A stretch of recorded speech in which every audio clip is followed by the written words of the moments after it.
India का white ball का action शुरू हो रहा है। एक तरफ बेसबॉल यानी कि मैककलम है तो दूसरी तरफ गौतम गंभीर है। ब्रेंडन मैककलम ने कह दिया कि हमारे पास रॉकेट है बरसाने के लिए। लगता ऐसा है कि ब्रेंडन मैककलम भी इंडिया का मजाक उड़ा रहे हैं। टीम इंडिया को अगर हम देखें तो ऐसा लगता है कि टीम इंडिया जो है बहुत ज्यादा जो है वो उसमें उथल पथल का शिकार है। टीम इंडिया जो है वो बुरी तरीके से डिस्टर्ब है।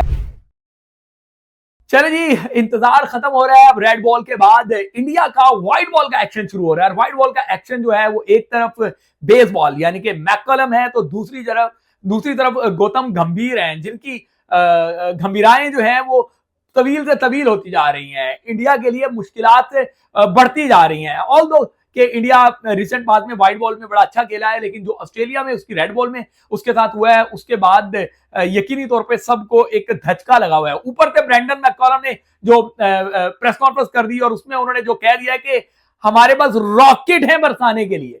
मेरा लगता ऐसा है कि ब्रेंडन मैककलम भी इंडिया का मजाक उड़ा रहे हैं कि आगे से तेज इन स्विंग बॉलें, हिलती हुई बॉलें जो है वो इंडियन बैटर्स को उनके ही बैटिंग ट्रैक पे ग्रेवयार्ड बना देंगी उनके बैटर्स का। लेकिन सभी जानते हैं इंडियन अपने ट्रैक्स पे बुली करते हैं, वो हर एक को बुली करते हैं। लेकिन यह भी नहीं भूलना चाहिए कि गौतम गंभीर जब इनके साथ कनेक्ट हुए तो उसके बाद न्यूजीलैंड रेड बॉल में भी जो है वो इंडिया को पेल के चला गया था। अब ये ना हो कि बेसबॉल में मैककलम भी उनको कहीं ऐसा ना कर दें कि इंडिया जो है वो व्हाइट बॉल में चैंपियंस ट्रॉफी से पहले एक नए सदमे से दो चार हो जाए। वैसे ब्रेंडन मैककलम ने जो कहा है, अगर हम उनकी बॉलिंग लाइनअप पे बात करें तो फिर लगता है कि उन्होंने गलत नहीं कहा। इंसान जो है या जो दुनिया भर के बैटर्स हैं, अभी जेफ्रा आर्चर को वो झेल रहे होते हैं तो मार्क वुड जो है वो भी उनके स्क्वाड में मौजूद है। ऑल्दो चांसेस 4 डे में तो शायद हो जाए कि दोनों बॉलर खेल लें, शायद वनडे में उनको वो पिक एंड चूज के हिसाब से खिलाएंगे।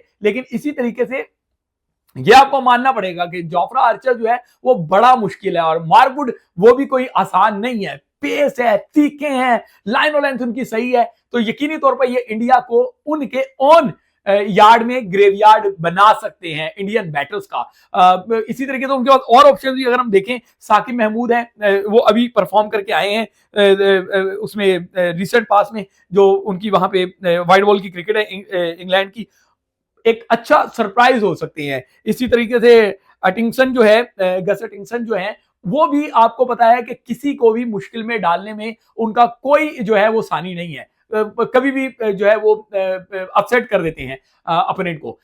ये तो उनके 3-4 बॉलर्स का मैंने जिक्र किया। फिर उनके पास स्पिनर में बड़े अच्छे जो है वो ऑप्शन मौजूद हैं कि वहां पर आपको रेहान मिल जाएगा, वहां पे आपको आदिल राशिद मिल जाएगा। तो यकीनी तौर पे इतना आसान नहीं होगा टीम इंडिया के लिए। फिर ओवरटन, वो भी आप जानते हैं कि वो भी अपने हिस्से का काम करना पूरा जानते हैं। ये तो मैककलम ने सिर्फ बात की है बॉलर्स की, ठीक है, कि ये इंग्लैंड के बॉलर्स जो है इंडिया को पर्दे डाल सकते हैं, यहां कहा जाता है ना, यानी कि स्यापे में डाल सकते हैं, मुसीबत में डाल सकते हैं। लेकिन उनके बैटर्स भी कम नहीं है। वो कहते हैं कि जॉस बटलर जो उनके कप्तान है, अभी उसका बेस्ट आना है। तो जॉस बटलर के बारे में सभी जानते हैं कि वो किस तरह की बैटिंग करते हैं। अगर उनका अभी बेस्ट आना है तो फिर उनका इशारा किस तरफ है? यकीनी तौर पे यह इशारा बता रहा है कि भाई हम चैंपियंस ट्रॉफी भी जीतेंगे, हम इंग्लैंड के खिलाफ अपना बेसबॉल वाला क्रिकेट खेलेंगे, पहले T20 में फिर वनडे में, और हम तैयारी पूरी करके आए हैं। पूरा अगर आप उनका स्क्वाड पढ़ते हैं तो यार स्क्वाड देखकर तो आपको लगता है कि अगर जो मैककलम का गरूर है तो वो किसी गलत बात पे नहीं है। जॉस बटलर सारे जानते हैं, वो जिस तरह की बारी लेता है शुरू के चंद ओवरों में वो पासे ही पलट के रख देता है, ठीक है। उसके बाद आप अगर बात करें हैरी ब्रुक की, वो भी आपको सबको पता है कि वो इन कंडीशंस में, इन सब कॉन्टिनेंट में वो रन बनाने नहीं बल्कि रन के अंबार लगाना जानता है। बेन डकेट, वो भी सारों को पता है कि वो आगे किस तरीके से जो है वो क्विक रन बनाता है। तो ये सारे के सारे, फिर फिल साल्ट, उसको रुकना भी आता है, मारना भी आता है। फिर जिमी स्मिथ, नौजवान यंगस्टर है विकेट कीपर। ये ब्रेंडन मैककलम ने कहा भी है कि हमारे पास विकेट कीपिंग में भी बहुत ज्यादा ऑप्शंस मौजूद हैं, ठीक है ना। तो इससे पता चलता है कि उनकी तैयारी बहुत ज्यादा है। स्पिनर्स तगड़े लेकर आए हैं, पेसर्स तगड़े लेकर आए हैं, बैटर्स एक से बढ़ के एक नाम। जैसे जैसे आप नाम बढ़ते जाओ तो आपको पता चलता है कि यार चलो इन स्पेशलिस्ट बैटर से जब जान छूटती है तो नीचे जो है जैकब भी मौजूद है। जैकब बैथेल वहां पे मौजूद है, फिर ब्राइडन कर्स जो है वो भी सबके सामने है, लिविंगस्टन को तो आपको पता ही है कि एशियन कंडीशन में किस तरीके से खेलता रहा है, सही है ना। उससे पहले ओवर्टन का तो मैंने जिक्र कर चुका हूं।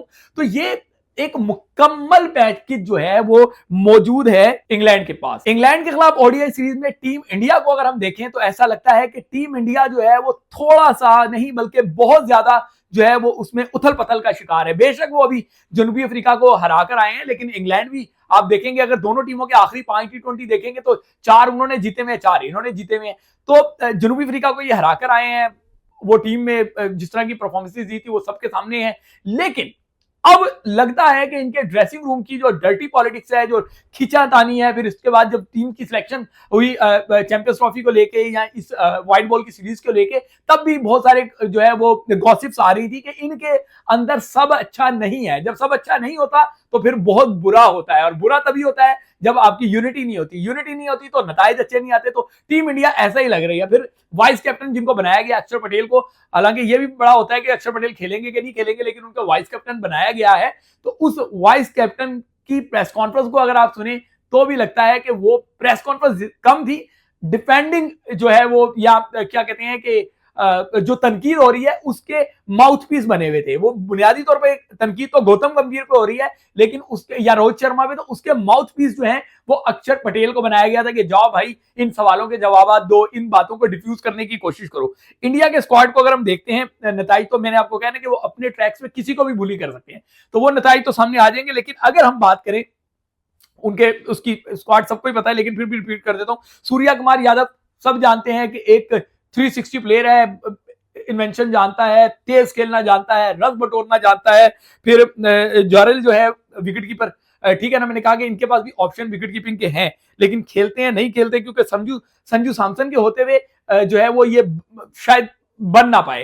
अच्छा, ये भी बता दूं कि टीम इंडिया में ये कोई बड़ी बात नहीं है कि इस सीरीज के बाद जो है वो टीम में एक दो तब्दीलियां हो जाएं। बहुत ज्यादा आवाजें उठ रही हैं संजू सैमसन के लिए, बहुत ज्यादा आवाजें उठ रही हैं मोहम्मद सिराज के लिए, ठीक है ना। तो क्योंकि उधर आप देखें कि शामी ने जब बॉलिंग के लिए आया तो उसने हार्ड यार्ड पहना हुआ था, तो सही है ना, उसमें यह समझ आ रहा था कि शामी जो है वो अभी तक उनकी इंजरी को लेके वो नहीं है, या एहतियात कर रहे हैं। जब एक बंदा एहतियात कर रहा होता है तो फिर लगता नहीं है कि वो सारे मैचेस खेलेगा, क्योंकि कहीं ना कहीं बैक ऑफ माइंड एक फियर होता है, खौफ होता है, और वो खौफ जो है वो यकीनी तौर पे परफॉर्मेंस पे नजरअंदाज होता है। तो एक तरफ सिराज के लिए आवाजें उठ रही हैं, तो दूसरी तरफ शामी को लेके जो है वो घबराहट सबके सामने है, ठीक है। संजू सैमसन मैंने आपको बता दिया। रिंकू सिंह क्या टैलेंटेड बैटर है, जो उसने वहां पे किया वो आप के सबके सामने ही है। अक्षर पटेल वाइस कप्तान बना दिए गए हैं। अभिषेक शर्मा अच्छा ऑलराउंडर।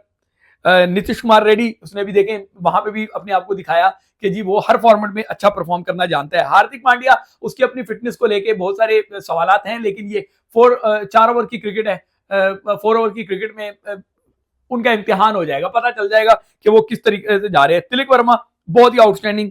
वाशिंगटन सुंदर जानते हैं कि किस तरीके से अड़ना है, किस तरीके से फंसना है, किस तरीके से मारना है।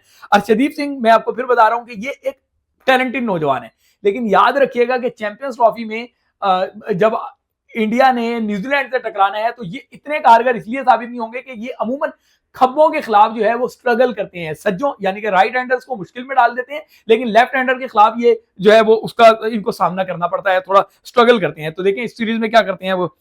हर्षित राणा, मोहम्मद शामी, रवि बिश्नोई के बाद चक्रवर्ती। फिलहाल माने या ना माने, इंडियन ड्रेसिंग रूम में सब अच्छा नहीं है। जब सब अच्छा नहीं है तो फिर बहुत कुछ खराब है, और बहुत कुछ जो खराब होता है तो उसके नताइज अच्छे नहीं आते। चैंपियंस ट्रॉफी से पहले ये आखिरी मौका है टीम इंडिया के पास कि वो जाए और बिल्डोज कर दे, लेकिन बिल्डोज करने के लिए उसको कुछ करना होगा, और कुछ करने के लिए जो है वो यूनिटी होना बहुत जरूरी है। लेकिन टीम बिखरी हुई है। गौतम गंभीर के बारे में जो सुनील गावस्कर के स्टेटमेंट्स हैं वो भी आप सुन लें, ठीक है ना, किसी के पास दूर जाने की जरूरत नहीं है। इंडियन अपने लेजेंड्स को ही सुन ले तो आपको पता चल जाएगा कि किस तरह के सवालात उठ रहे हैं, और इन सवालात की वजह से यकीनी तौर पे टीम इंडिया जो है वो बुरी तरीके से डिस्टर्ब है। रोहित शर्मा की आप प्रेस कॉन्फ्रेंस देख लें, जब वो व्हाइट बॉल के स्क्वाड का ऐलान कर रहे थे, चैंपियंस ट्रॉफी के स्क्वाड के लिए आए हुए थे अजीत अगरकर के साथ, तो वहां पे भी कुछ अच्छे साइन नहीं लग रहे थे। बॉडी लैंग्वेज बहुत कुछ बता रही होती है, उससे पहले वो जो समझे थे कि माइक ऑफ और गॉसिप्स कर रहे थे, वो बहुत कुछ बता रहा होता है।